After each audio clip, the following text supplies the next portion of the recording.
عشان اشتغل على الحلقة الثالثة لغرزة السلسلة او الحلقة الخلفية بكون عاملة غرزة السلسلة بتاعتي عادي كده، وببدأ الف الشغل وهشتغل على ظهر السلسلة.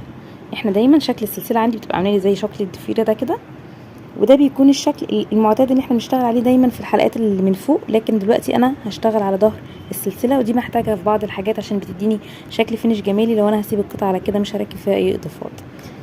هلف الشغل على ظهره بالشكل ده كده، وهبتدي هدخل في الحلقة الثالثة اللي بتبقى من ورا واشتغل الغرزة اللي انا محتاجاها، سواء حشو سواء عمود ايا كان التصميم اللي احنا بنبقى شغالين بيه.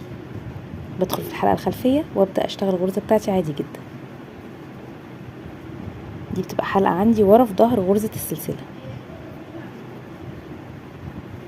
غرزة السلسلة بتبقى عبارة عن ضفاير كده، انا بسيب الضفاير قدام زي ما هي واقلب الشغل على ظهره، واشوف الحلقة اللي من ورا الثالثة دي كده وادخل واسحب الخيط بتاعي واشتغل عادي.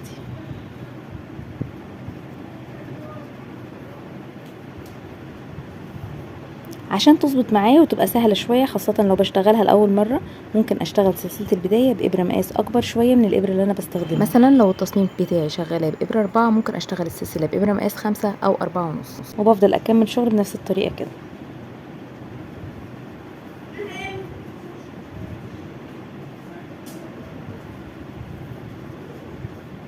لما اجي افرد القطعة بتاعتي هلاقي هنا شكل الضفاير بتاع الغرزة، ومن الجنب التاني برضه هيكون في شكل ضفاير. هيبقى انا كده عندي الجنبين بنفس الشكل.